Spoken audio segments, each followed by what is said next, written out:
All right, how's everybody doing? Hotep, hey, this is Michael Imhotep, founder of the African History Network, host of the African History Network show. It is Wednesday, November 14th, 2018, and we're broadcasting. We're live. So I'm a talk show host, researcher, lecturer, and writer. All right, so everybody share this broadcast on your Facebook page and invite your friends to tune in also. All right, so I wanted to follow up on a story that I talked about on Tuesday, and this deals with the state of Mississippi and the Mississippi Senate race. And it deals with the Republican who is the incumbent U.S. Senator. Her name is Cindy Hyde-Smith, H-Y-D-E, Cindy Hyde-Smith, okay? And this deals with comments that she made on the campaign trail on November 2nd, joking about a public hanging, attending a public hanging. Then on Monday, November 12th, there was a press conference. She attended, and Governor Phil Bryant was there, the governor of Mississippi. And she was appointed by the governor back in April of 2018 to finish the U.S. Senate term of Thad Cochran, Republican Thad Cochran. And Governor Phil Bryant made some remarks about abortions being Black genocide for African Americans and things like this. He was trying to help her out, but he made things even worse. And then he made a statement about him inviting Donald Trump to the opening of the Civil Rights Museum there in Mississippi as a way to ease racial tensions. Okay. So, and what's really perplexing about this is that she is running, there's a runoff in the U.S. Senate election for this U.S. Senate seat in Mississippi. There's a runoff taking place November 27th, 2018. Okay, the week after Thanksgiving. And her opponent is Mike Espy, who's an African-American man, who's a Democrat. And this is in Mississippi, okay? So I wanted to talk about this because we have an update on the story that we talked about right here on our Facebook fan page, the African History Network, yesterday, all right? So how's everybody doing? Share this broadcast on your Facebook page. This is a crazy, crazy story. And this is, once again, an example of how elections have consequences. So all the people who are telling you don't vote and all this nonsense, you share this information with them, okay? All right, so let's look at this story from AtlantaBlackStar.com. They have an article from today, November 14th. Mississippi governor ignores furor over Hyde-Smith's public hanging comment. Instead, rails about Black genocide abortions, and instead rails against Black genocide abortions, okay? And then I have a couple articles from Mississippi Today to share with you, which are some of the source articles of these articles. So Mississippi Governor Phil Bryant on Monday, November 12th, did his best to deflect from the firestorm over U.S. Senator Cindy Hyde-Smith's quote-unquote public hanging comment by instead ranting about the quote, the genocide of 20 million African-American children, end quote, through legal abortions. Okay, now Governor Phil Bryant, governor of Mississippi, made the remarks during a news conference where pro-life group Right to Life threw its support behind Senator Cindy Hyde-Smith's bid for re-election. This was reported by Mississippi Today, okay, the local newspaper there in Mississippi. And the governor said, quote, see, in my heart, I'm confused about where the outrage is about 20 million African-American children that have been aborted. No one wants to say anything about that, end quote. Okay, he told reporters. Now, this is at a press conference, okay? We shared the audio, some of the audio of the press conference with you yesterday. I'm going to share that again with you in a few minutes here. It's like a 2.5-minute clip. He said, no one wants to talk about that. Now, using the quote-unquote abortion as genocide theory often spewed by white conservatives regarding a woman's right to choose, Governor Phil Bryant dodged reporters' questions about a video posted to social media last week of Senator Cindy Hyde-Smith cracking a joke about attending a public hanging. Now, keep in mind, she was appointed by the governor. He's there with her. He's there defending statements that she made and defending questions, defending against questions the media reporters are there asking. But he's making things worse for her.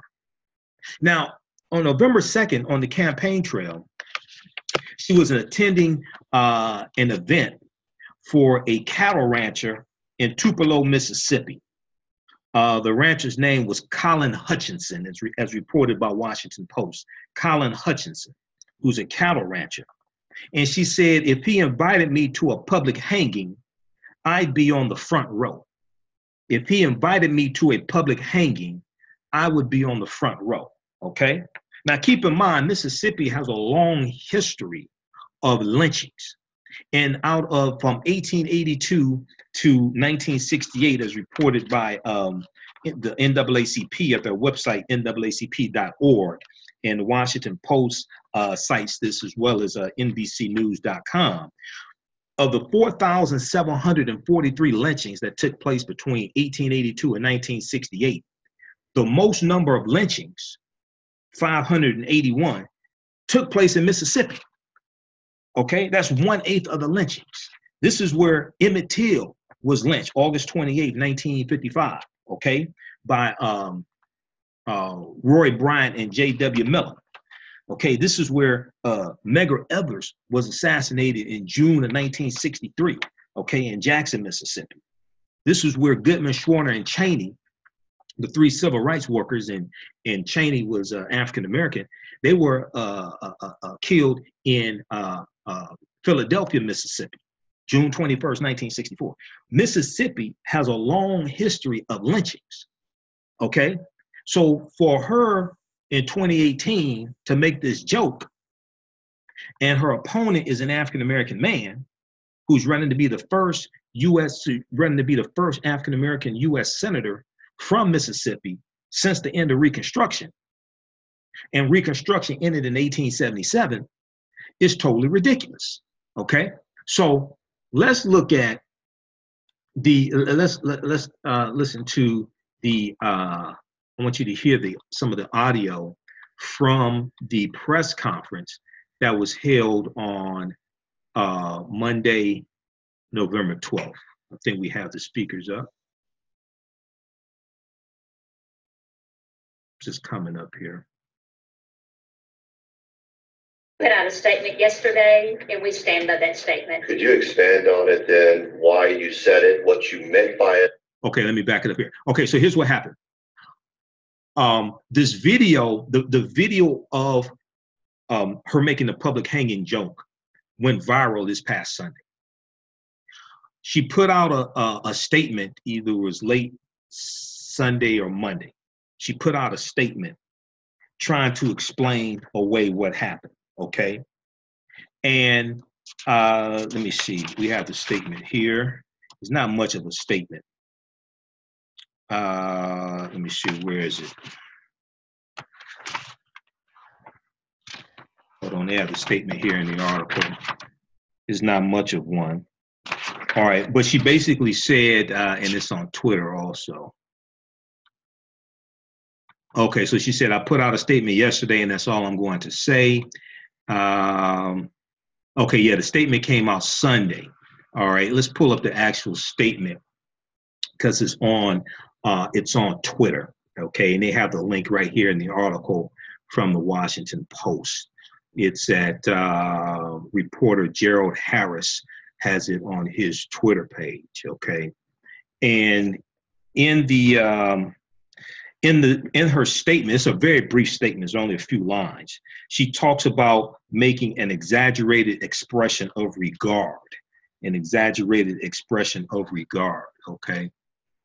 Okay, it's refreshing here. Okay, here we go. Okay, so this statement released by Senator Cindy Hyde-Smith, it says, quote, in a comment on November 2nd, I referred to accepting an invitation to a speaking engagement.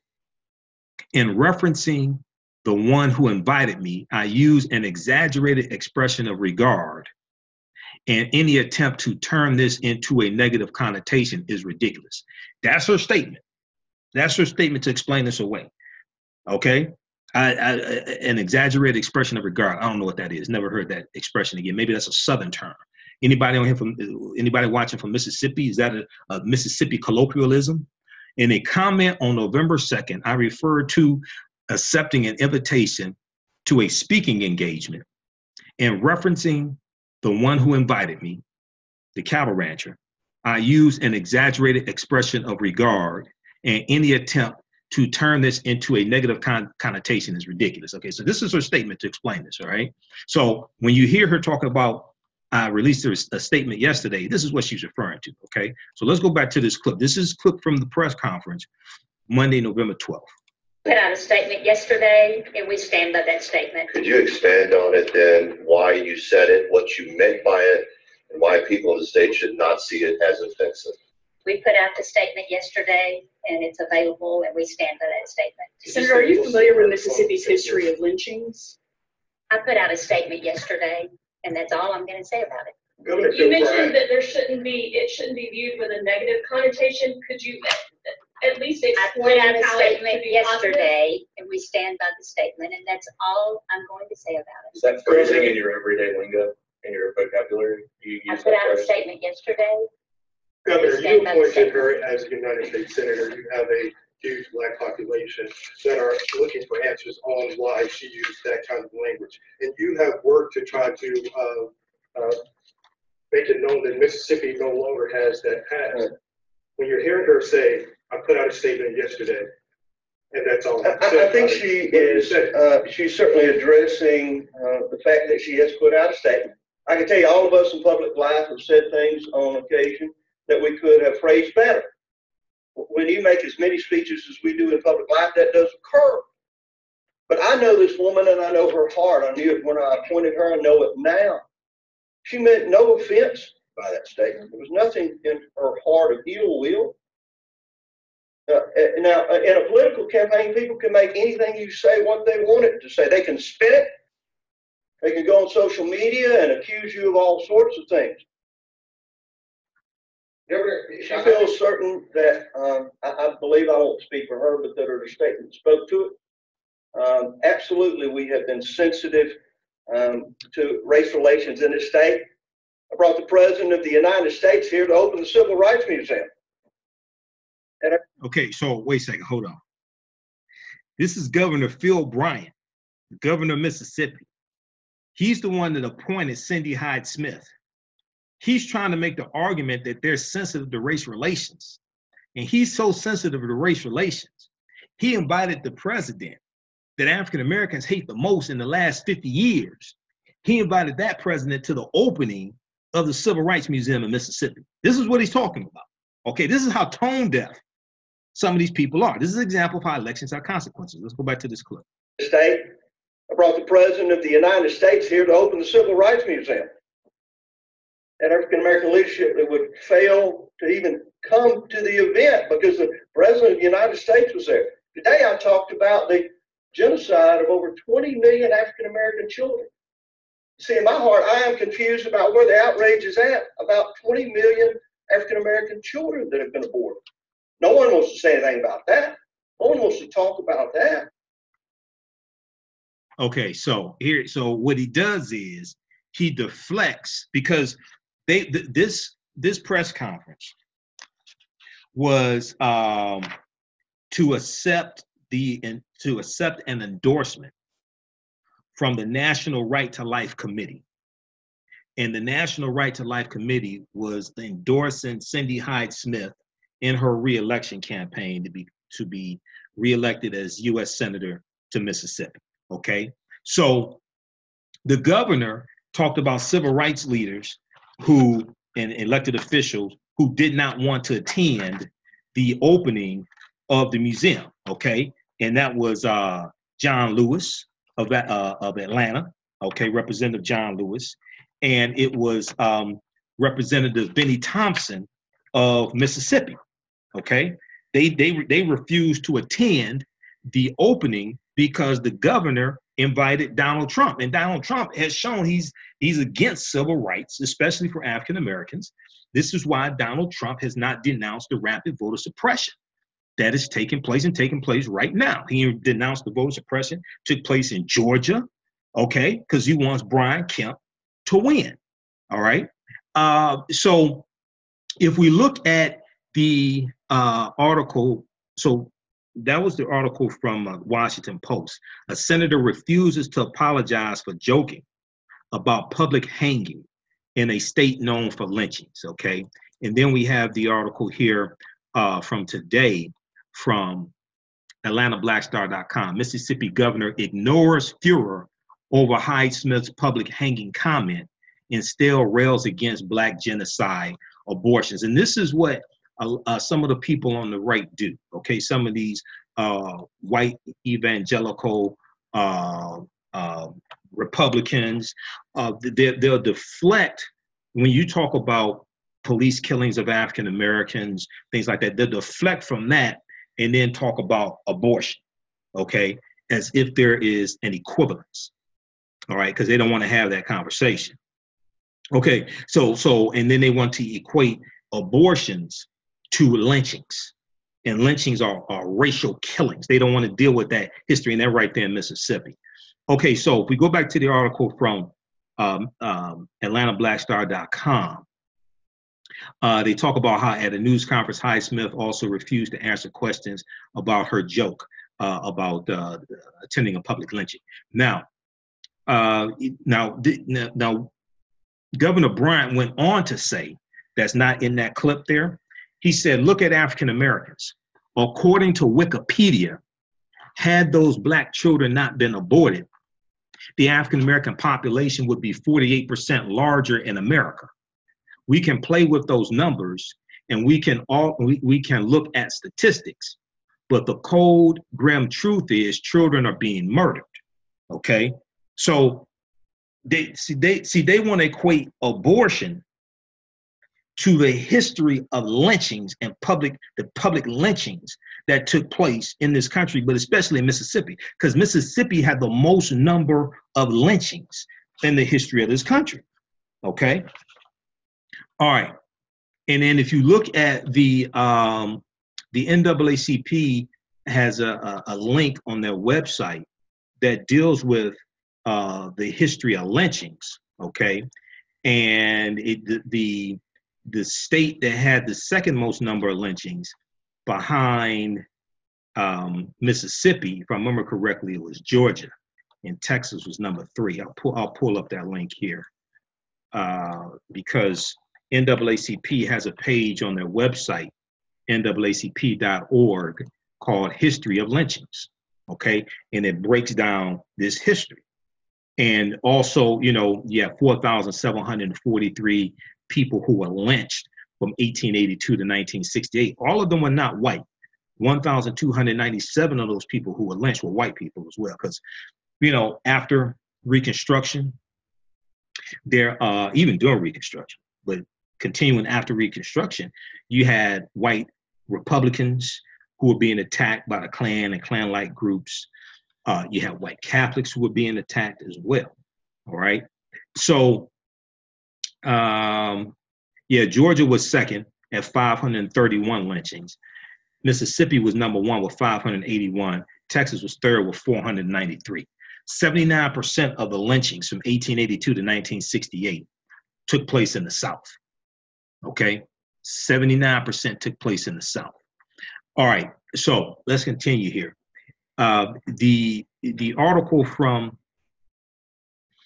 AtlantaBlackStar.com spoke with, it quoted Laurie Bertram Roberts. Laurie Bertram Roberts is the executive director of the Mississippi Reproductive Freedom Fund, the Mississippi Reproductive Freedom Fund. And she called Governor Phil Bryant's comments absolutely absurd, seeing as the Magnolia State is among one of the most dangerous places for women, specifically African-American women, to give birth, seeing that Mississippi is one of the most dangerous places for women, specifically African-American women, to give birth. Now, a report published by the CDC, Center for Disease Control and Prevention, earlier this year, 2018, showed that Mississippi has the highest infant mortality rate in the country, with 9 out of every 1,000 infants dying before their first birthday. Okay, Mississippi has the highest infant mortality rate in the country. Okay, now she told Lori Bertram Roberts, was interviewed by the Jackson Free Press, which is another local newspaper there in Mississippi. And she said, quote, "First of all, Black women are not committing genocide when the same women he's talking about are the mothers of Black children." She said, quote, "To commit genocide, you have to be trying to eliminate a race of people. By definition, that cannot be Black mothers. The majority of women who have abortions are also mothers," end quote. She added that, quote, "Number two, Phil Bryant, the governor, has never made a policy or endorsed a policy that helps Black babies in this state." Okay, now Governor Phil Bryant has continued to defend Senator Cindy Hyde-Smith amid the backlash, insisting she meant no harm by her comment. Now, Senator Cindy Hyde-Smith has not apologized for the statements either. She has not apologized for the statements. The governor said, I can tell you, all of us in public life have said things on occasion that we could have phrased better." Okay, so we heard that in the excerpt I played for you. All right, so that's the article from AtlantaBlackStar.com today. Mississippi governor ignores furor over Hyde-Smith's public hanging comment. Instead rails about Black genocide abortions. Okay, all right. So then, Mississippi Today did a fact check on some of the statements that he made during that press conference on Monday. Okay, we're going to go to that in just a second here. Now, keep in mind, the runoff is November 27th. Okay, between her and Mike Espy, African-American man. Now, I haven't looked at Mike Espy's platform. I haven't looked at his policies. I think his policies are probably better than hers, though. Okay, I'm just saying. So those watching in Mississippi, you have a choice to make. You want Mike Espy to be your U.S. senator, or you want the public hanging lady to be a U.S. senator. One of them is going to be the U.S. senator. Okay, I'm just saying. Okay, so Mississippi Today has an article from November 13th. Fact check. Governor Bryant's claims about abortion numbers, Black women. Okay. So we have that. And then there was the article from NBCnews.com from today also. The ACLU has responded and rips Mississippi GOP Senator Hyde-Smith for public hanging comment. The civil rights group said the lawmaker lacks, quote, concern and knowledge about the experience of people who don't look like her, end quote. This is what the ACLU said, okay? In the scathing statement, the American Civil Liberties Union, ACLU, blasted Republican Senator Cindy Hyde-Smith of Mississippi for her controversial public hanging remark, okay? They said in a statement, Director Jeff Robinson, ACLU of Mississippi Executive Director Jennifer Riley Collins and ACLU Deputy Legal Director Jeff Robinson said in a joint statement on Tuesday, Senator Hyde-Smith should be ashamed of herself. The fact that she chooses to use such repugnant language despite the ugly history in her state speaks to her lack of concern and knowledge about the experience of people who don't look like her, end quote. Okay. Now, okay, so you can check that out also. That's from the ACLU there in Mississippi. That's from NBCnews.com from November 14th. Okay. Should be ashamed. ACLU rips Mississippi GOP Senator Hyde-Smith for public hanging comment. All right, we'll post this link here also. Okay, so if we look quickly here at the fact check from Mississippi Today, fact check Governor Bryant's claims about abortion numbers, Black women. This is from November 13th. And they talk about the press conference that was held November 12th. And it says, during his comments, Governor Phil Bryant cited several statistics that he attributed to Wikipedia, including that 60 million abortions have occurred since the landmark 1973 U.S. Supreme Court case guaranteeing a woman's right to have an abortion. Additionally, he said the rate of which Black women obtain abortion is tantamount to genocide. All right.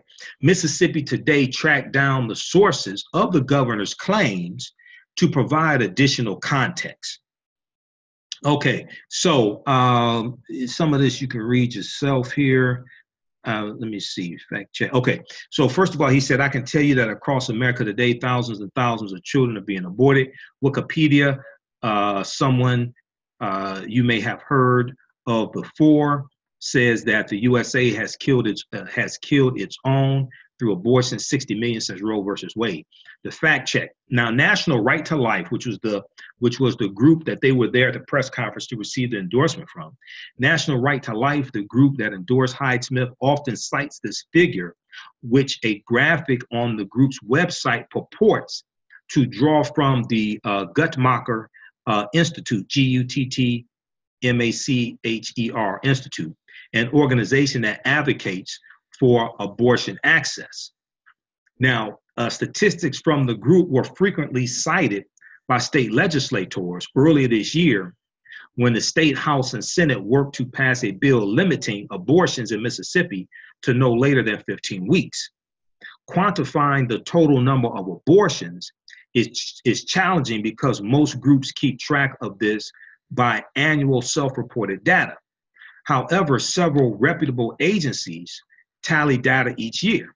The U.S. Center for Disease Control and Prevention, the CDC, for example, produces annual reports on the number of abortions in the U.S. These reports are voluntary, and reports for 1973 to 1978 and 1982 and 83 are not available from the CDC. The CDC reports shows that from 1979 to 2014, 79 to 2014, at least 35.9 million abortions were provided. Okay, this is in general. This is not just for African-American women. When the CDC data is combined with the Guttmacher Institute data, which includes the years the CDC does not make readily available, the total number of abortions provided since 1973 jumps to more than 45 million. Guttmacher also reports that abortion hit its lowest rate in 2014, okay? Now, he made the claim we've killed more by abortion than in all wars this country has been involved in. They talk about how that's really like an unfair comparison. He talked about how, according to Wikipedia, African-American women are 3 times more likely to have an abortion, 3 times more likely, 20 million, he said over 20 million African-American children have been aborted in this nation. A genocide, imagine that. It says that had those children not been aborted, the African-American population would have been 48% larger in America. Now, Mississippi Today fact-checked this, and they said that they could not find this specific assertion on Wikipedia, the crowdsourcing website that allows its users to edit the site. Although Governor Phil Bryant did not say which racial group to which he compares African-American women, his information seems to again come from the Right to Life, group, which states on its website, quote, more than 19 million Black babies have been aborted since 1973. Roe versus Wade, U.S. Supreme Court decision legalized abortion in our country, end quote, but offers no sources to support the assertion. So when he started quoting Wikipedia about abortion numbers, I'm like, what are you talking about? Now, combining the Guttmacher Institute and CDC data, estimates of the total abortions among African-American women since 1973 are around 16 million. The most recent data from 2014 show that African American women are 2.7 times more likely than white women to have an abortion, but white women have the most abortions, comprising 39% of the total, according to a 2017 analysis in the American Journal of Public Health. Okay, all right, so you can read the rest of that. Then it talks about claim, quote, Wikipedia says that had those children not been aborted, the African-American population would have been 48% larger in America. We can play with those numbers and we can look at statistics, but the cold, grim truth is children are being murdered, end quote. Now, Mississippi Today fact-checked this. They said this statistic is not found on any Wikipedia page. He said he's citing Wikipedia, which is problematic in citing abortion numbers and statistics. But Mississippi Today fact-checked this. They said that this statistic is not found on any Wikipedia page. It is, however, cited in just one online article from the Washington-based Center for Urban Renewal and Education, a religious pro-life advocacy group that aims to, quote, build awareness that a conservative agenda of traditional values, limited government, and free markets is of the greatest marginal benefit to low-income Americans, end quote. So it's basically saying that low-income Americans, right, should become Republicans and vote for Republicans. This is basically what they're saying. Now, their articles attribute the 48% figure to a man named Dennis Howard. Dennis Howard, who runs a pro-life group called the Movement for a Better America. That statistic does not exist on Howard's website and is not listed in his laundry list of statistics by the self-proclaimed leading market researcher. On his website, Dennis Howard blames the Great Recession on population declines due to abortions. Also on his website, he compares the rate of abortions for African-American women to the number of African-Americans who were lynched in America. So we still don't know where he's pulling this stuff from. And he throws this stuff out. The governor of Mississippi, Phil Bryant, he throws these statistics out that we really don't know where most of those came from about African-American children being aborted to deflect from the joke she made about a public hanging. And Mississippi had the most number of lynchings out of any state from 1882 to 1968. These are elected officials, people. I mean, you know, we can talk about Trump, and we should. This is in Mississippi. These are elected officials. I'm trying to tell you, elections have consequences. Okay, I'm trying to tell you all elections have consequences. All right, and like November 27th, you have a do-over in Mississippi. You can go with the public hanging woman, Senator Cindy Hyde-Smith, or Mike Espy. Go to their websites, look at both of their, how you doing, Elaine Riddick? Yeah, Elaine Riddick is in the documentary My Alpha 21 from director Mark Crutcher. Okay, Life Dynamics is a pro-life organization, put that documentary out because I talked to the director Mark Crutcher twice back in 2010. Okay, so see, this is an example of how elections have consequences. Okay, so go to Mike Espy's website, look at his platform, see how it lines up with the issues of the organizations that you are involved in and the policies. See how his policies will impact African Americans. Go to her website and look at her policies, right? And see how her policies will impact African Americans. And keep in mind, a policy does not have to say Black or African American for it to benefit you. When they start talking about funding Head Start, they talk about expanding Medicaid to expand the number of people who are covered with health insurance. When they talk about funding education, things like that. See, the mistake we make is thinking that a policy has to say Black or African American to benefit us. And it's illegal to write a law that is specifically for only one race of people, unless it has something to do with celebrating a cultural holiday, or if it's the result of some type of lawsuit or something like that. Okay, other than that, it's illegal to write a law that is only for one race of people or ethnic group of people. Okay, so, and I'm somebody who's been involved in writing public policy for the city of Detroit. So I'm not telling you what I read in a book or something like that. I was on the committee to rewrite Executive Order 22 under the Kwame Kilpatrick administration. Okay, so I didn't work for Kwame. I didn't even work for the city. But I was on that committee because I was managing a construction trades program through a community college, and Executive Order 22 dealt with the percentage of Detroit residents that had to be on construction jobs that were funded by the city of Detroit, non-road construction jobs, not construction jobs dealing with the roads, but dealing with structures. Because the ones for the roads, they were funded basically by the state, if I remember correctly. So it did not include those, but it dealt with buildings,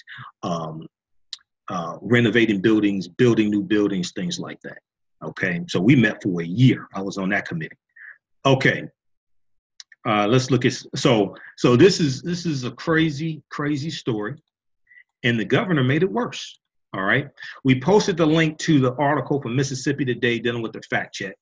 Governor Bryant's claims about abortion numbers, Black women. And we'll post a link to the article from NBCnews.com also. We'll go to some of your questions here in just a second. Okay, African-American business owners, hey, post the name of your business here on the thread of the broadcast, and you can email us at customerservice@africanhistorynetwork.com. Find out how to advertise with the African History Network. We take your 30-second and 60-second audio commercial, put it into the audio podcast of our Sunday night show, the African History Network show, and some of the broadcasts we do throughout the week. Each episode reaches thousands of people across the country. We're on 6 different podcast platforms. We're on Blog Talk Radio, iTunes, TuneIn, Castbox, FM Player, and Acast. And we have a special promotion running till Friday, November 16th. You get 50% off the first month, and the second month is free. Email us at customerservice@africanhistorynetwork.com, customerservice@africanhistorynetwork.com for more information. Come to some of your comments here in just a minute. Also, if you like this type of information, you can donate to the African History Network, paypal.me/the AHN show, paypal.me/the AHN show. That helps us to keep doing the research, stay on the air, keep broadcasting, keep doing our Sunday night show. And then also you can register for the online courses I teach, where we deal with thousands of years of history. They're all on demand. We have a 10-course online bundle pack, and it deals with one of the most extensive courses, Ancient Kemet, the Moors, and the Ma'afa, Understanding the Transatlantic Slave Trade. What they didn't teach you in school, that is a 14-hour, 7-session online course that I teach. It's all on demand. And that's at, we just posted the link here. It's also at AfricanHistoryNetwork.com, AfricanHistoryNetwork.com, okay? All right. And you can watch from around the world. All those courses are all on demand. The 10-course bundle pack is on sale $60, regularly $130. Okay, so how can we start an independent Black political party across the nation? Well, you have some. 1 million conscious Black voters and contributors is one of them. The problem is properly funding them. I mean, you have to figure out what it is that you want. Independent Black political party. I mean, you have some. So you have to figure out, they have to be properly funded. That's the problem. Most African Americans vote Democratic. Doesn't mean that they are actual members of the Democratic Party, but they vote Democratic. Right now, whether people like it or not, right now, that's where we have our largest strength right now. Many of us don't use it effectively because we don't understand that politics is the legal distribution of scarce wealth, power, and resources, and the writing of laws, statutes, ordinances, amendments, and treaties, their adoption, interpretation, and enforcement. Okay, right? Politics is the legal distribution of scarce wealth, power, and resources, and of writing of laws, statutes, ordinances, amendments, and treaties, their adoption, interpretation, and enforcement. So many of us don't understand how to really leverage our numbers that vote Democratic to really push agendas, because most of us are not operating from any type of agenda. We don't understand long-range strategizing when it comes to politics. Oftentimes when we vote, it's transactional. So you had a record number of African Americans who voted in 2012 based upon the percentage registered to vote, okay? 66% of African Americans registered to vote in 2012, but only 59.6% of African Americans of the 16.4 million African Americans who registered to vote in 2016 actually voted. It was a 7 percentage point drop. Now, yes, there was rampant voter suppression that took place. I don't think anybody talked about that more than me on the radio station I'm on here in Detroit, 910 AM Superstation WFDF. I told you about the rampant voter suppression that was taking place. I talked about the lawsuits that were being filed against the Republicans. I dealt with all that. I dealt with the Russian intervention. I talked about the CrowdStrike report, the Fidelis report. I dealt with all that leading up to the November 8th election. But what happened is that people did not understand, one, that policies President Obama put in place were on the ballot in 2016, even though he wasn't on the ballot. Two, people got caught up in personality as opposed to policy. And weren't strategizing long term. So in Michigan, Wisconsin, and Pennsylvania, Donald Trump won those three battleground states by only 78,000 votes. See, what most people don't know, and when I do my lectures dealing with African American resistance in the era of Donald Trump, voter suppression, reparations, and how elections have consequences, when I do my lectures dealing with this, okay, people come up to me after, and I've done it here in Detroit multiple times. I've done it in Atlanta. I've done it in Los Angeles. Was it New Year's Eve, New Year's Day, January 1st, 2018. I was in Los Angeles, New Year's Eve and New Year's Day. I've done it in a number of cities. And people come up to me at the end and say, well, you know, I didn't realize how much our vote mattered. I thought we were only 13% of the US population. So how can our vote matter? So when people tell me this, right, they tell me you don't, because every time I ask the question, how many African Americans were registered to vote in the 2016 election? No one can tell me. I don't care how many PhDs, master's degrees they have. No one can ever tell me. It was 16.4 million. It was about 765,000 less than 2012. See, I do research. This is research. I do research. And what we did not understand was that we had the votes to stop Trump. And most of our people still don't understand that today because they don't understand how the votes are counted. Most of our people say, oh, well, we don't choose the president, the Electoral College chooses the president. You realize I did not hear one Donald Trump supporter say that. They said, we're voting for Donald Trump. Okay? So all the constitutional law experts out there, let me ask you a question. Well, Donald Trump was declared president-elect the morning of November 9th, 2016, because the election was 2018. The returns came in. So early that morning, November 9th, 2016, Donald Trump was declared the president-elect. Well, the Electoral College doesn't vote until the first Monday following the second Wednesday in December. So how was he declared the president-elect the morning of November 9th, 2016? I'll wait. Who can answer that question for me? The Electoral College, if you actually research the Electoral College, they do not vote until the first Monday following the second Wednesday in December. That fell on December 19th, 2016. So how did Trump become president-elect the morning of November 9th, 2016? I'll wait.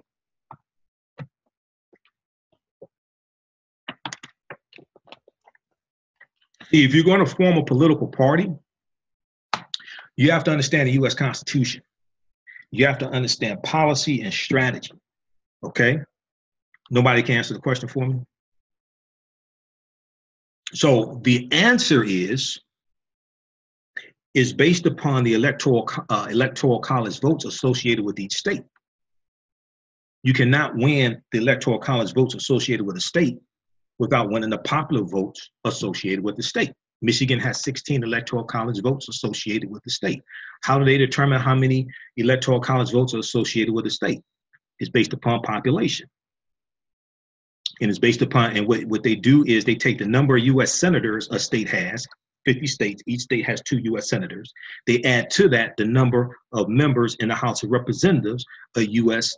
state has. Michigan has 16 electoral college votes. They have 14 members of the House of Representatives, okay, and they have 2 U.S. senators.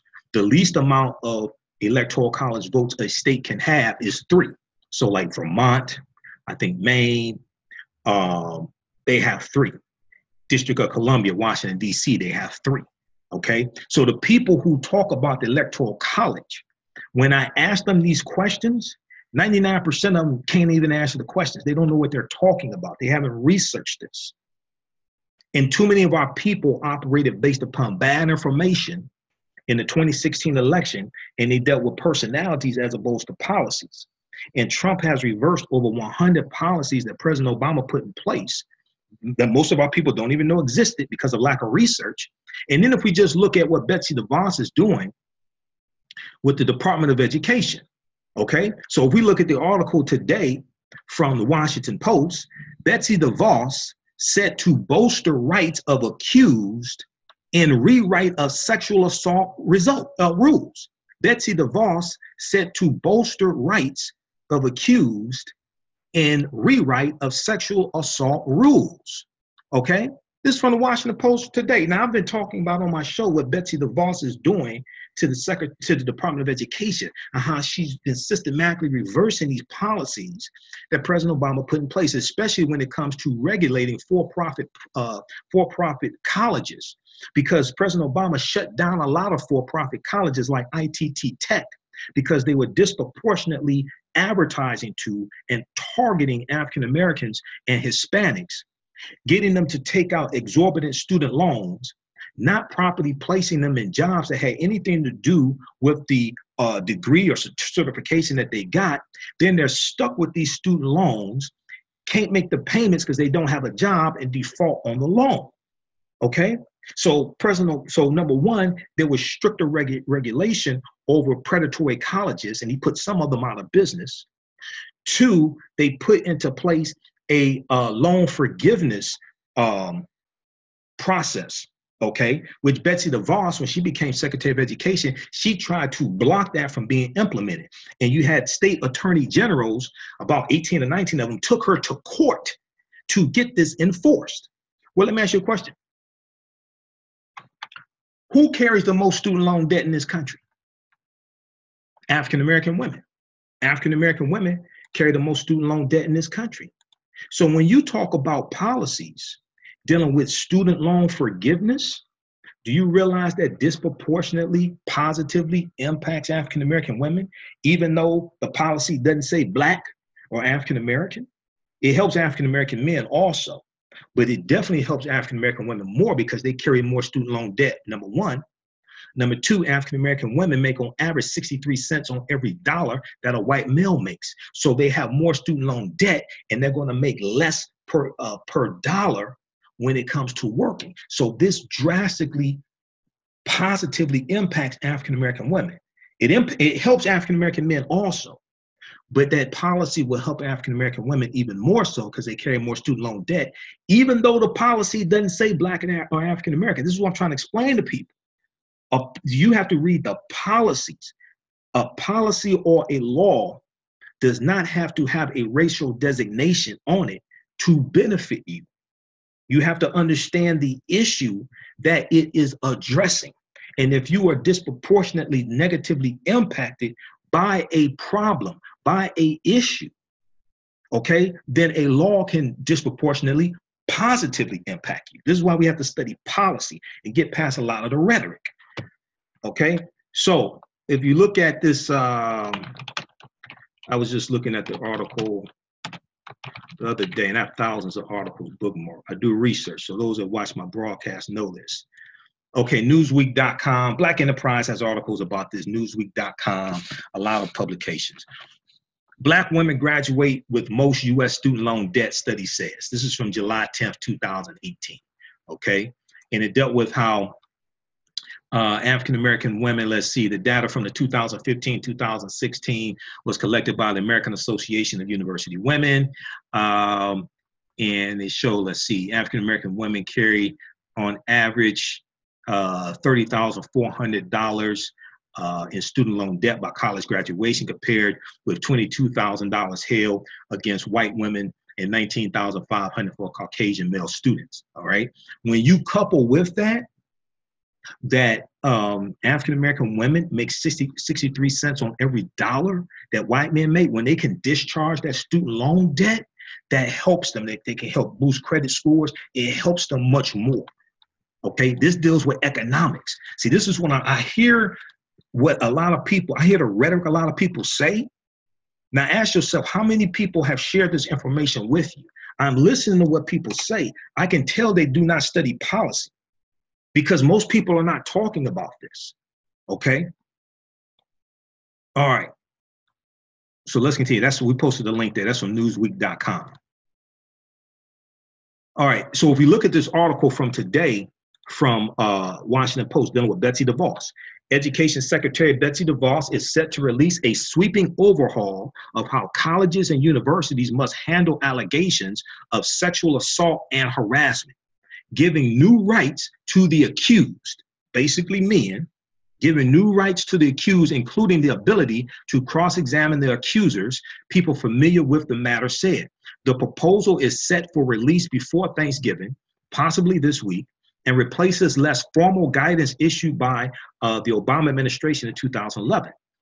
The new rules would reduce liability for universities, tighten the definition of sexual harassment, and allow students to use a higher standard in evaluating claims of sexual harassment and assault. The rules stem from a 1972 law known as Title IX that bars sex discrimination at schools that receive federal funding. Most of the attention is on higher education, but the rules also apply to elementary and secondary schools. Now, most people didn't know that the Department of Education, right, does investigations into sexual assaults on college campuses, and they have policies governing the way universities should handle sexual harassment and rapes and things like this on college campus. Most people didn't know the Department of Education does this. Once published in the Federal Register, the proposal will be open for public comment before being finalized. The regulation lands amid a national debate over sexual assault, including whether Justice Brett Kavanaugh, who loved to drink beer, should have been elevated to the Supreme Court after allegations surfaced that as a teenager, he sexually assaulted a girl. He denied the accusation and was confirmed. Defending Kavanaugh, Donald Trump declared it, quote, a scary time for young men in America, end quote, who face the possibility of false claims. Now, keep in mind, he has like at least 19 accusers of sexual misconduct himself. Last year, Betsy DeVos rescinded the 2011 Obama guidance, President Obama guidance, denouncing it as a overly prescriptive and lacking due process for the accused. She promised to write a regulation to replace it. In a 2017 speech, she offered several examples of students she said were wrongly accused of wrongdoing under the old rules. She also said the rules poorly served survivors who were forced through multiple appeals because the system had, quote unquote, failed the accused. Now, she said, quote, schools have been compelled by Washington to enforce ambiguous and incredibly broad definitions of assault and harassment. Institutions must be mindful of the rights of every student, end quote. Now, the rules come after years of rising pressure on universities to better respond to allegations of sexual assault and other misconduct. And the proposal is likely to anger those who fear victim claims will be ignored or minimized. But the new direction has been welcomed by men's rights groups who say the Obama guidelines were weighted in favor of the accusers, and by some university administrators who found the Obama version overly prescriptive and confusing. The proposed rule will dodge a related controversial matter regarding the rights of transgender students. The Department of Health and Human Services had urged the education department to include a provision defining gender as someone's biological sex at birth. The DeVos proposal does not include that idea, okay? But several people said it is possible the education department will later issue a letter or fact sheet that asserts sex discrimination does not include complaints related to gender identity, okay? Now, what's going to happen, let's see. The Obama guidelines have strongly discouraged the use of direct cross-examination. The earlier DeVos draft allowed cross-examination but did not require schools to offer it as an option. Recent court decisions requiring public universities to allow the accused the right to cross-examination when credibility is an issue figured into the administration's reasoning, two people said. Some White House officials urged going further to include a mandatory cross-examination provision.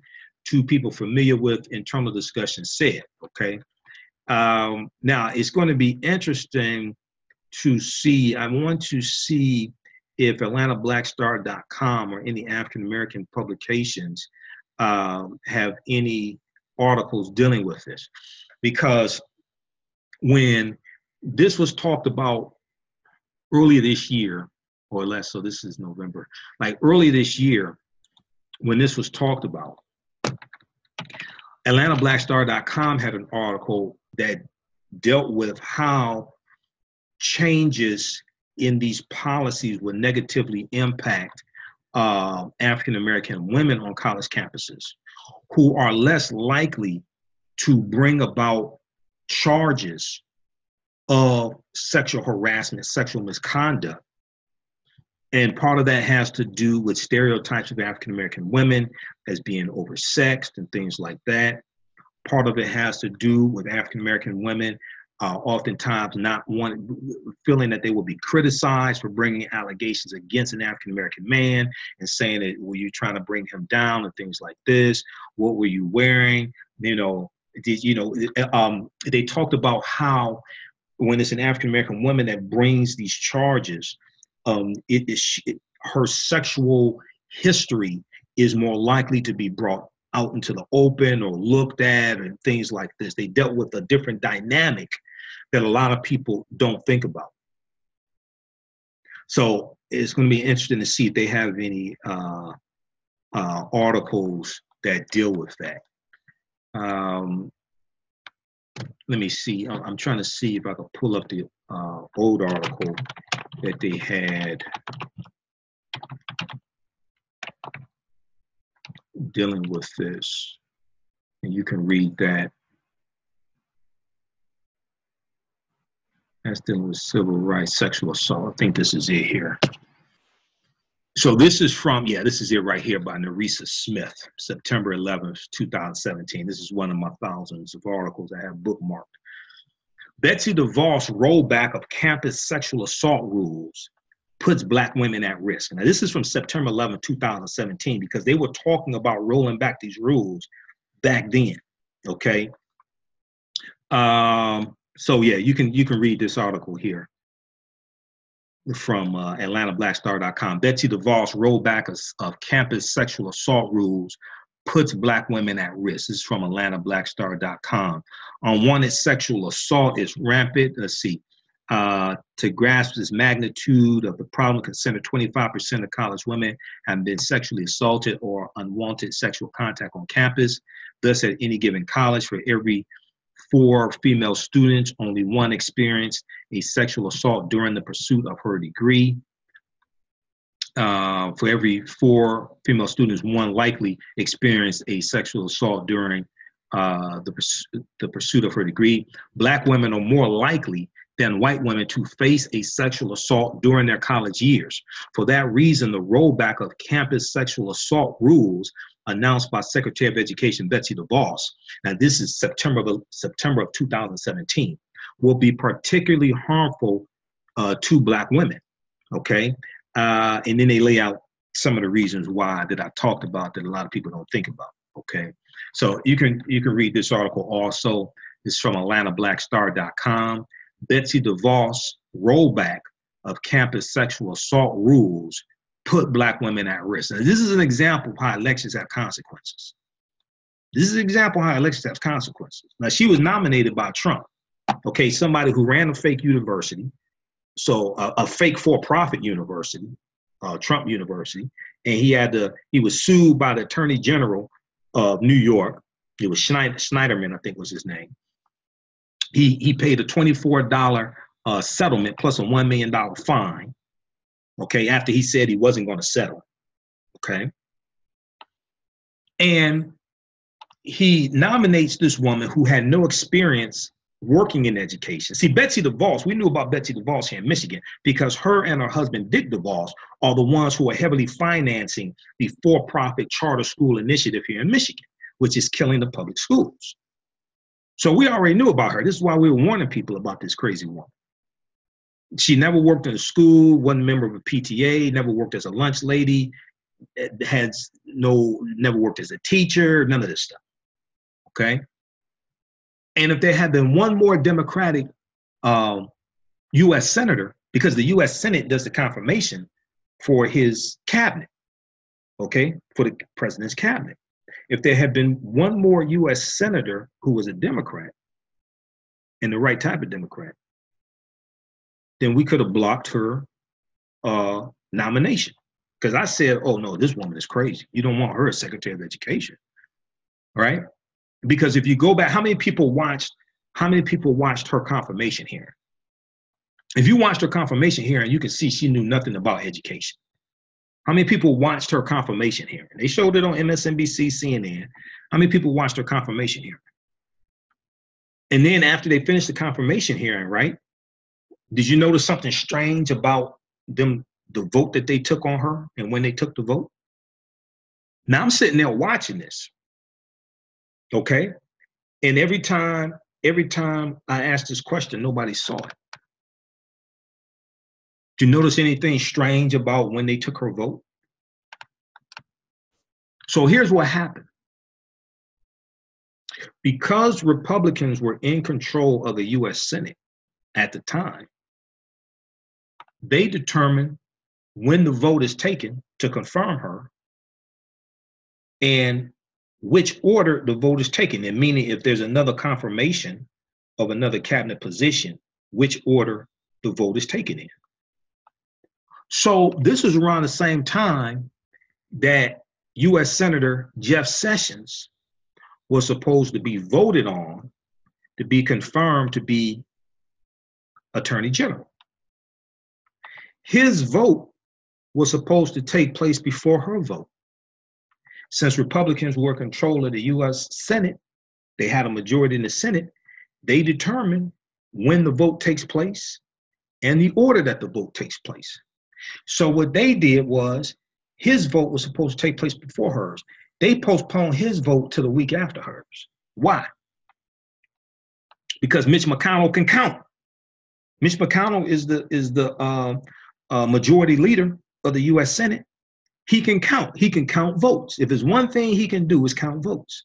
So they knew they only had 50 votes to confirm Betsy DeVos.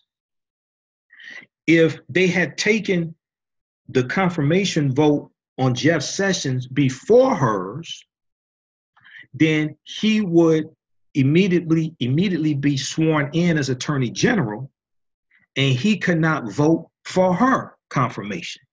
They knew this. They can count. Mitch McConnell can count. They knew they only had 50 votes. So what did they do? They postponed his confirmation to the week after hers because they needed him to vote for her. Now, in a 50-50 tie in the U.S. Senate, who gets the tie-breaking vote? Who can tell me? In a 50-50 tie, there are only 100 U.S. senators. So in a 50-50 tie in the U.S. Senate, who gets the tie-breaking vote? Who can tell me? Don't everybody answer at the same time. Anybody know? In a 50-50 tie, there are only 100 U.S. senators, right? 2 for each state, 50 states, 50 times 2 is 100. And a 50-50 tie in the U.S. Senate. See, these are questions people need to ask themselves, right? Because when I hear people talking about not voting and this and that and all that, I'm like, Do you understand the words coming out of your mouth? In a 50-50 tie, nobody knows it. Okay. Rico said the vice president. Exactly. So then they showed Vice President Mike Pence walking up the steps to the U.S. Senate to cast his vote for Betsy DeVos. Betsy DeVos, her confirmation vote was 51-50. If there had been one more U.S. Senator who's a Democrat and the right type, not a spineless one like Joe Manchin out of West Virginia, but like the right type of Democrat, you could have blocked Betsy DeVos. So we don't understand stuff. Now, they did this right in front of our face. Every time I asked this question, nobody saw what happened. No, it's not McCain. No, it'd be Vice President Mike Pence, former governor of Indiana. So when, Donald Trump talks about the killings, the shootings in Chicago, it's interesting, Donald Trump never once talks about the illegal guns that flew into Chicago from the state of Indiana. It's interesting he never talks about that because his vice president was the governor of Indiana. He doesn't want to talk about that at all. So the people who told you don't vote in the 2016 election, right, they ain't tell you, well, wait a second. If there's a 50-50 tie in the U.S. Senate, and because there are only 100 U.S. senators, there's a good chance there could be a 50-50 tie, the vice president gets the tie-breaking vote.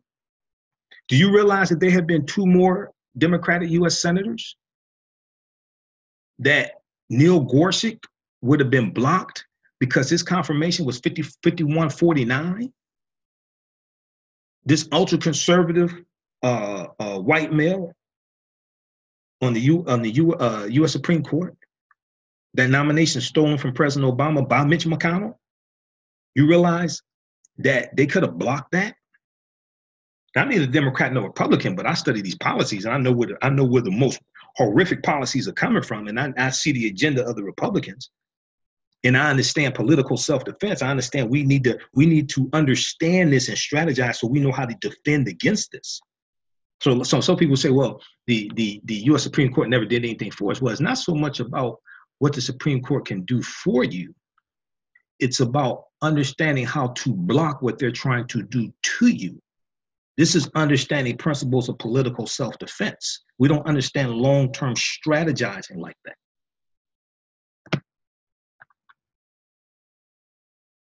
All right. So any other questions here? How's everybody doing? Share this broadcast on your Facebook page.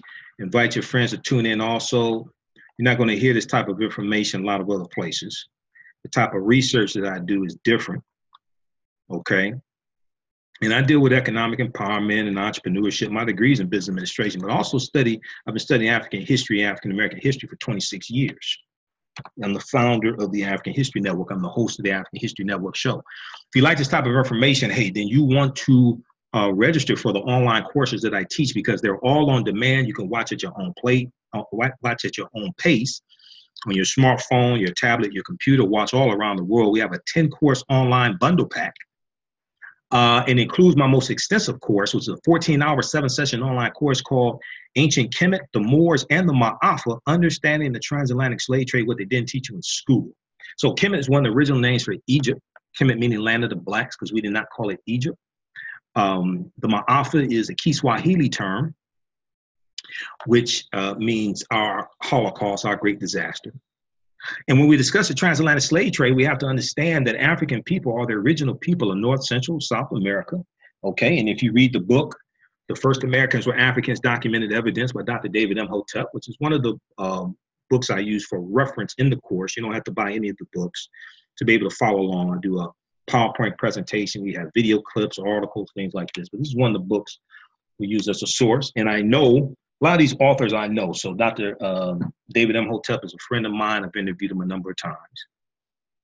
But his book deals with the African presence in this country we call the United States of America, going back at least 51,700 years ago. He talks about the Khoisan, who come from Southern Africa, also called the Khoikhoi or the San. They have the oldest DNA on the planet. They're the ancestors to the Ainu and the Twa. And they go all around the world, and they were here in this land as well. We look at the discovery from Dr. Albert Goodyear, 2004, in Allendale County, South Carolina. They found 13 different types of evidence documenting an African presence here going back at least 51,700 years. Dr. Albert Goodyear just happens to be a white archaeologist from the University of South Carolina. But we can't start studying our history in slavery. Even when we study the transatlantic slave trade, which is important to study, we can't start in 1619 or in the 1440s when the Portuguese get involved, because the Portuguese are the first ones to get involved in the transatlantic slave trade. We have to understand the history chronologically and deal with the 800-year occupation of the Africans known as the Moors, who entered the Iberian Peninsula, today known as Spain and Portugal, from North Africa in 711 AD, especially Morocco. Because Morocco, because Spain and Portugal are right above Morocco if you look at a map. Okay, so we deal with this history. We deal with a lot of archaeological discoveries that have been made, and we deal with thousands of years of history, and we deal with history chronologically leading up to the transatlantic slave trade taking place. Okay, and then we have other courses like Great African Women in History, the Mothers of Civilization, and an online class I did dealing with the film Black Panther, things like that. That's all in that 10-course online bundle pack. Right now it's on sale, $60, regularly $130 at it's at our website, AfricanHistoryNetwork.com. And then also we have, we'll post the link here on the thread of the broadcast as well. You can register. As soon as you register, you can start watching. Is his book available in audio format? Not that I know of, but it's in Kindle format at Amazon. Not that Jeff Bezos needs any more of our money, because Amazon is a $1 trillion company, so they don't need tax breaks in New York or the other city. But it's on Kindle form at Amazon, because the book form is out of print, unless you can get it at an African American dealer for $30, because people are telling me on Amazon it's like $300 and $400. His new book comes out. I just talked to him last week, I think it was. His new book comes out sometime later this month. And it's called The First Americans Revisited. And it has about 480 pages. It has like an additional 200 pages. Okay. All right. Okay. And then you can also donate to the African History Network at paypal.me/the AHN show. paypal.me/the AHN show, and that helps us to keep doing the research, stay on the air, keep broadcasting, pay the bills, etc. Now we have a 8-DVD bundle pack called The Africans That Were Here Before Columbus. The Africans That Were Here Before Columbus, okay? Because we know October, we have Columbus Day in October, and this deal, it has a double lecture that I did with Dr. David Imhotep. And he deals with the, first Americans or Africans, and I deal with Great African Women in History. It includes a lecture from Dr. John Henrik Clark dealing with Christopher Columbus and the African Holocaust. One from me dealing with Columbus and also the history of Halloween. It deals with a lecture from Dr. Ivan Van Sertima dealing with They Came Before Columbus. So it's an 8-DVD bundle pack that's on sale, $70, I think it is. The Africans Who Were Here Before Columbus, the Africans Who Were Here Before Columbus. So you can order that. We have those shipping out this week. All right.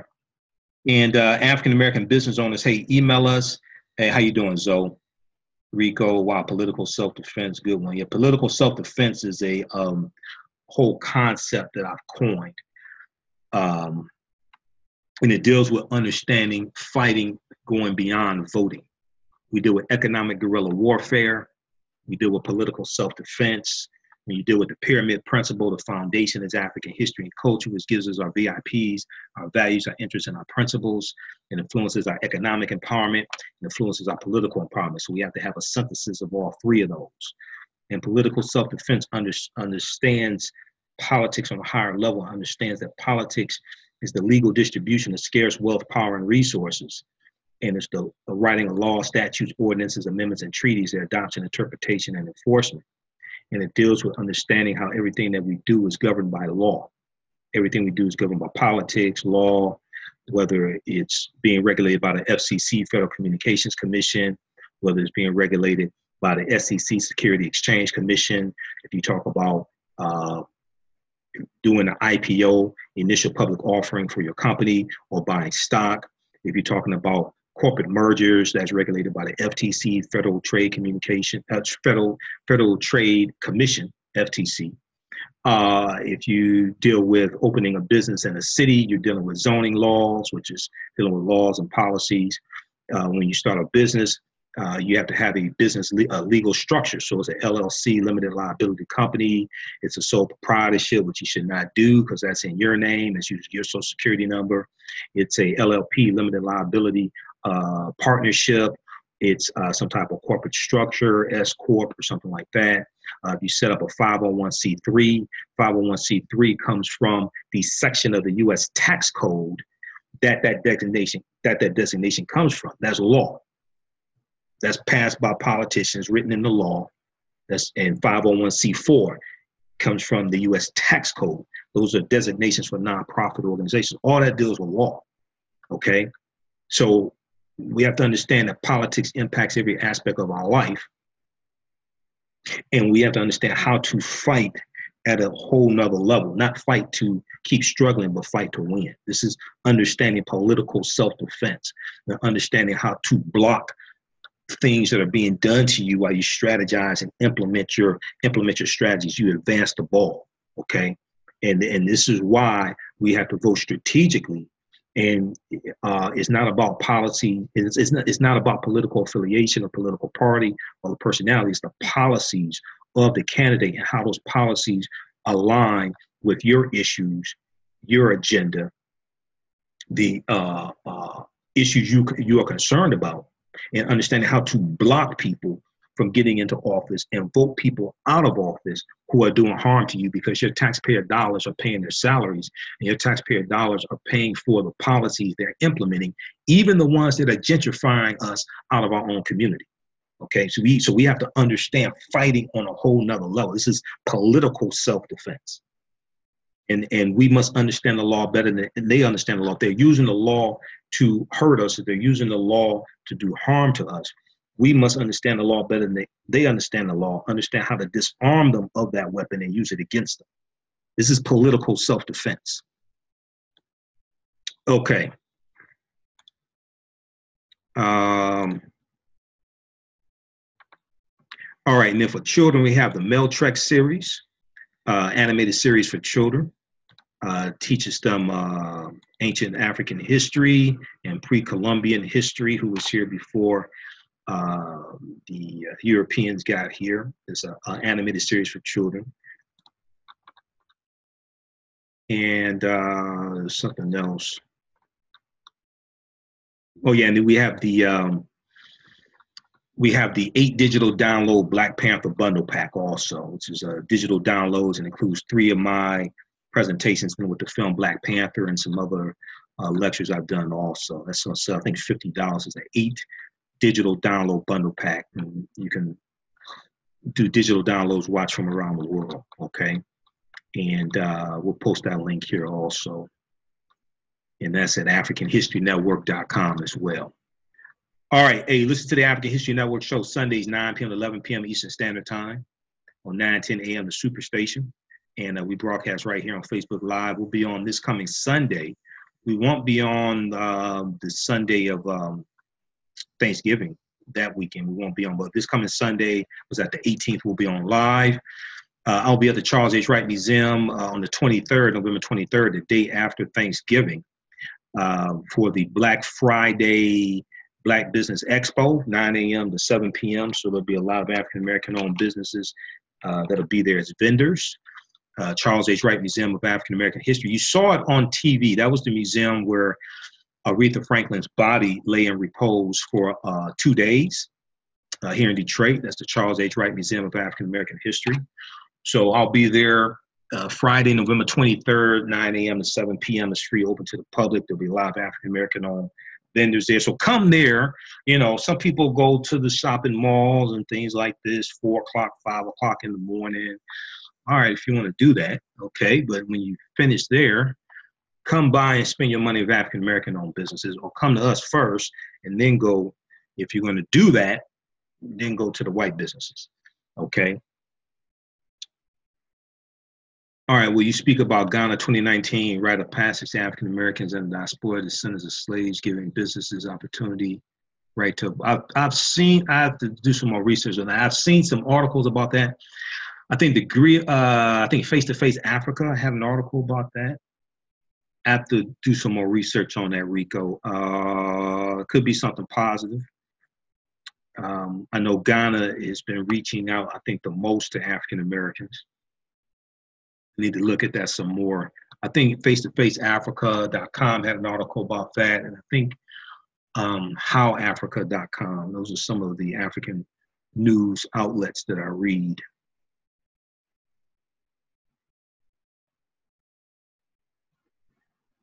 Okay, then also listen to the audio podcast of these broadcasts at our website, AfricanHistoryNetwork.com, and wherever you get your podcast from, Blog Talk Radio, iTunes, Castbox, Acast, FM Player, TuneIn.com. Just search for the African History Network show. Now, African American business owners, hey, you can advertise with us. Email us at customerservice@AfricanHistoryNetwork.com. Customerservice@AfricanHistoryNetwork.com. We take your 30-second to 60-second audio commercial. You don't have one, we can record one for you at no additional charge. We put into the audio podcast of our radio shows and some of our broadcasts during the week. We're on 6 different podcast platforms. Each episode reaches thousands of people. Each episode reaches, I know on Blog Talk, it reaches between about 4,000 to 8,000 listeners in the first, it gets between 4,000 to 8,000 listens in the first 2 weeks, each episode. And first month, we have a special promotion running until Friday, November 16th. I'll get 50% off your first month, and the second month is free. So it's a huge savings. Email us at customerservice@AfricanHistoryNetwork.com, customerservice@AfricanHistoryNetwork.com for more information. And also, if you want me to do a presentation for your group or organization, people keep asking me, do you do public speaking? Yes. If you want me to do a presentation for your group or organization, email me at info@AfricanHistoryNetwork.com, info@AfricanHistoryNetwork.com. Presentations dealing with the history of Christmas, Kwanzaa, presentations dealing with Dr. Martin Luther King Jr. We know that Dr. King Day is coming up. Have a presentation dealing with the distortion of Dr. King's legacy. Have presentations dealing with the history of African American History Month, Malcolm X, all different types of things like that. Okay, email me at customerservice@AfricanHistoryNetwork.com.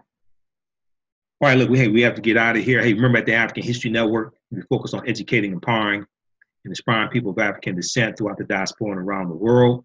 Because right now it's correct wrong behavior. What you do for yourself, what you do to yourself, and what you allow other people to do to you and get away with is based upon what you think about yourself.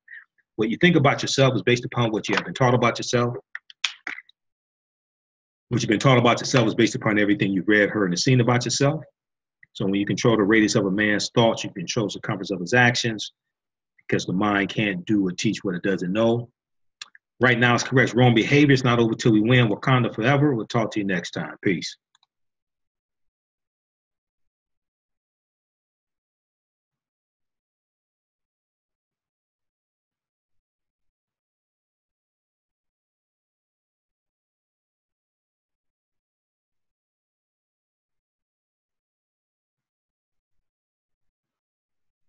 Lake and a number of Democrats, want legislation that would create protection for the special counsel. That has been shot down by the Senate Majority Leader Mitch McConnell today. And a number of Republicans who are loyal to the president say it's not necessary because they take the president at his word. But as you saw Blake say at his speech on the